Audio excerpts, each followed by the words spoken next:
Assalamualaikum warahmatullahi wabarakatuh. Alhamdulillahirrabbilalamin. Wabihi nasta'inu ala umuri dunya waddin. Wassalatu ala asyrafil anbiya wal mursalin wa ala alihi washabbihi ajmain, amma ba'd. Pertama-tama marilah kita panjatkan kehadirat Allah Subhanahu wa taala, karena berkat rahmat dan hidayahnya kita masih diberikan kesempatan untuk mempresentasikan materi kerja kelompok. Salat serta salam tak lupa kita junjung kepada Nabiullah Muhammad SAW, karena berkat rahmatnya kita dibawa dari zaman gelap gulita hingga zaman terang benderang, dari zaman makan buah kurma hingga zaman makan biskuit Roma, dari zaman naik unta hingga zaman naik mobil Toyota. Dan yang saya hormati Bapak Dilan selaku dosen agama Islam. Pertama-tama saya dari kelompok 3 ingin memperkenalkan diri. Saya Kemal Irnanda Kebar dan ini rekan saya. Assalamualaikum warahmatullahi wabarakatuh. Perkenalkan, nama saya Hairul Rahman. Saya dari kelompok 3. Nama saya Muhammad Rizky Fajar Hadi.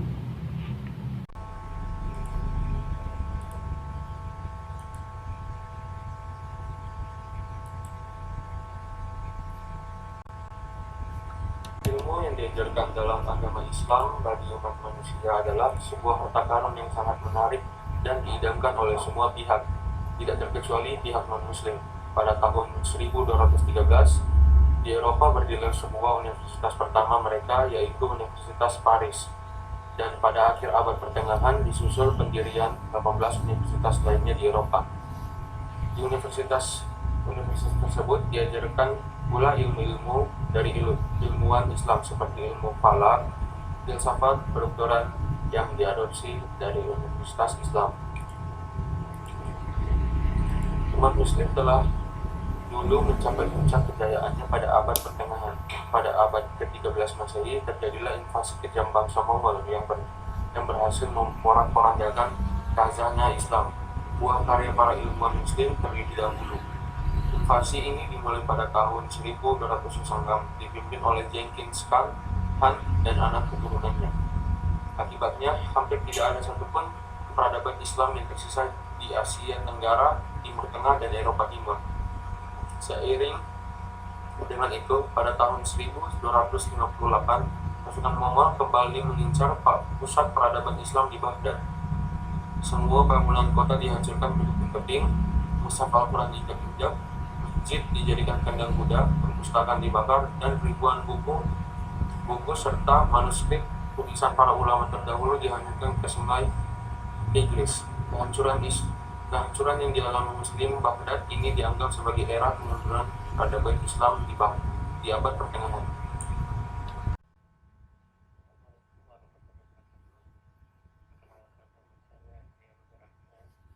Saya dari kelompok 3. Di sini saya akan menjelaskan tentang satu fisika. Ilmu fisika juga berhubungan erat dengan ilmu astronomi, sehingga karya-karya tentang optik yang ditemukan Hasan Ibnu Haytham pada tahun 965 sampai 1039 Masehi dijadikan dasar bagi bangunan ilmu fisika, yakni dasar bagi Bacon dan Kepler. Penemuan teropong, teleskop maupun mikroskop, dan dasar dari fotografi. Yang kedua, matematika. Ilmu matematika dalam bahasa Arab disebut aljabar. Aljabar itu artinya perhitungan. Sedangkan istilah algoritme adalah berasal dari nama penemunya, yaitu Al-Khwarizmi, yang memiliki nama lengkap Muhammad bin Musa bin Khwarizmi. Ia merupakan salah satu ahli matematika muslim terkenal di masa Khalifah Al-Ma'mun. Ia menulis buku aljabar. Yang ketiga, astronomi. Astronomi atau ilmu falak adalah salah satu bidang ilmu yang paling digemari oleh para ilmuwan muslim selain matematika.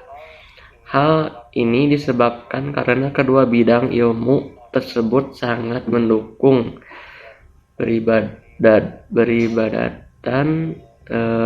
Islam, sepertinya dalam menentukan awal dan akhir bulan Ramadan, hari raya Idul Fitri, hari raya Idul Adha, dan sebagainya. Di antaranya para ahli astronomi Muslim yang tersohor adalah Al-Biruni Al-Battani. Ia termasuk dalam 20 besar ahli astronomi penting dunia. Abdul Wafa, penemuan kemiringan bulan. Hasan Ibnu Haytham, penemuan optik yang menjadikan dasar teropong Reguler, Bacon dan Kepler, dan lain-lain.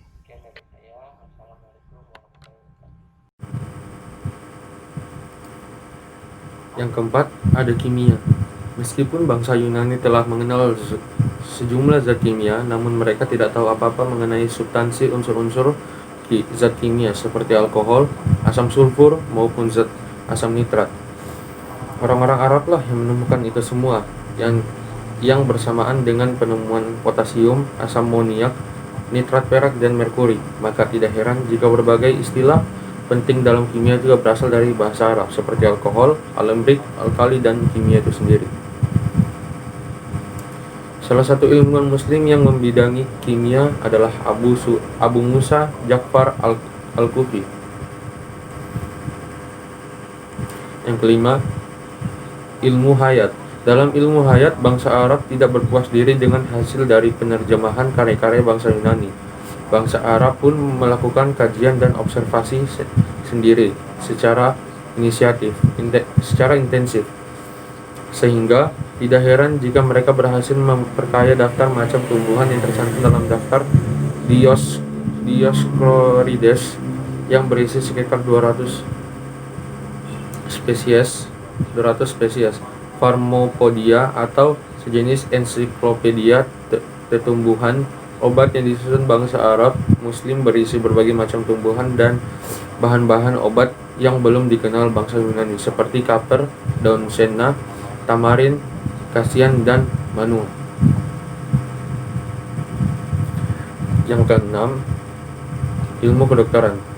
Salah satu ahli kedokteran Muslim yang sangat terkenal di dunia barat adalah Abu Ali al-Husain bin Abdullah Ibnu Sina, yang lebih dikenal sebagai Ibnu Sina atau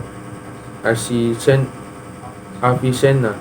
Buku yang berjudul Al-Qanun fi at-Tibb atau petunjuk tentang kedokteran. Buku tersebut berisi tentang 5 hal, yaitu fisiologi, kebersihan, patologi, pengambilan terapi, dan materi pengobatan.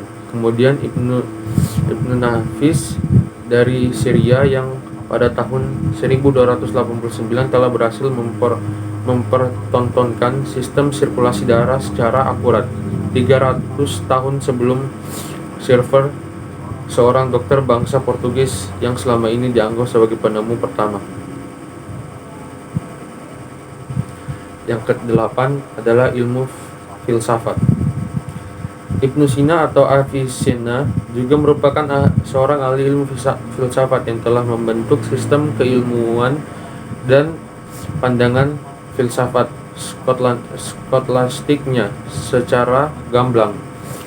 Adapun karya-karya utama antara lain kitab Al-Shifa (buku penyembuhan) dan kitab Al-Isharat wal Tabinat pegangan bagi pengajaran dan peringatan. Upaya penerjemahan karya-karyanya dimulai sejak abad ke-7, dan semenjak itu para pemikir Arab mulai menawarkan pemikiran sesuai apa yang diterapkan oleh Ibnu Sina. Sementara itu, Abdul Wahid Muhammad Ibnu Rushd atau Averroes dalam banyak hal lebih mempengaruhi ketimbang Avicenna berkat bukunya yang mengomentari karya filsafat Aristoteles. saya Muhammad Siti Fadil Hadi, saya akan menjelaskan contoh-contoh kontribusi Islam dalam pengembangan peradaban dunia. Nomor 8, geografi dan sejarah.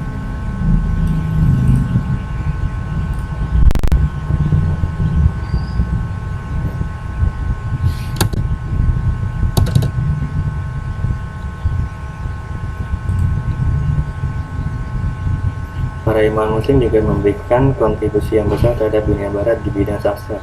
Hal ini terbukti dari hasil kajian Asian Palacios atas karya-karya surrealism dalam Islam dan atas buku La Divina Commedia karya Dante Alighieri yang menyimpulkan bahwa Dante telah mendapat pengaruh yang besar dari karya mistik Muhyiddin Ibnu Arabi maupun Nyai Buta Abul Ala al-Ma'ari. Sedangkan novel bernilai filsafat dari Ibnu Tufail Hayy Ibn Yaqzan yang telah diterjemahkan ke dalam bahasa Latin oleh Edward Pocock pada tahun 1671, dan buku inilah yang mengilhami Daniel Defoe dengan kisahnya Robinson Crusoe. Sosiologi dan ilmu politik. Ibnu Khaldun merupakan pemikir filsafat sosiologi dan sejarawan yang terkenal dalam peradaban Islam. Salah satu bukunya yang disebut Prolegomena membahas refleksi umum sejarah manusia dan berbagai macam peradaban manusia sebagai hasil dari perbedaan iklim, kehidupan kaum pengembara maupun yang telah menetap, dan istiadat atau latar belakang peradaban yang berbeda, masuk lembagaan sosial, ilmu pengetahuan dan seni yang mereka kembangkan. 10. Arsitektur dan seni rupa. Arsitektur muslim tampak dalam bentuk istana maupun masjid yang gemerlapan yang di kemudian hari berpengaruh pada seni bangunan gereja pada abad pertengahan di Eropa, seperti pengaruh arsitektur masjid di Cordova terhadap gereja katedral Notre Dame du Puy dalam wujud lengkungan susun 3, cuping ganda, lengkungan sepatu kuda maupun unsur dua warna yang merupakan ciri masjid di Cordova. 11. Musik. Seorang musikus muslim bernama Abul Hasan Ali Ibnu Nafis atau sering dipanggil Silir telah mendirikan konservatorium musik-musik Andalusia. Sejak itu teori muslim mulai dikembangkan oleh Al-Farabi yang menulis kitab Al-Musiki, pegangan musik. Dengan menggunakan prinsip ilmu matematika dan fisika, para penulis musik mampu memberi penjelasan secara ilmiah tentang suara dan bagaimana mendorong pembuatan instrumen musik seperti gitar, seruling, tambur, prototip piano, organ, dan sebagainya. Dunia Barat, khususnya Eropa dan Amerika Serikat, dianggap sebagai pusat kemajuan peradaban dunia. Barat kini telah menjadi kiblat peradaban dunia, tak terkecuali di bidang ilmu pengetahuan dan teknologi. Namun, di balik kejayaan peradaban Barat sekarang, ada sebuah realitas sejarah yang tidak banyak diketahui masyarakat dunia. Sebuah fakta sejarah yang menyatakan dengan tegas bahwa semua kejayaan peradaban Barat tidak pernah luput dari jasa dan kontribusi besar para ilmuwan muslim pada abad pertengahan. Akibatnya, hampir tidak ada satu peradaban Islam pun yang tersisa di Asia Tenggara, Timur Tengah, dan Eropa Timur. Seiring dengan itu, pada tahun 1298, pasukan Mongol kembali mengincar pusat peradaban Islam di Baghdad. Semua bangunan kota dihancurkan seperti nothing, musuh Al-Quran diinjak, masjid dijadikan sebagai kandang kuda, perpustakaan dibakar, dan ribuan buku-buku serta manuskrip tulisan para ulama terdahulu dihanyutkan di Sungai Tigris. Kehancuran yang dialami muslim Baghdad ini dianggap sebagai era kemunduran peradaban Islam di abad pertengahan. Sekian dan terima kasih. Wassalamualaikum warahmatullahi wabarakatuh.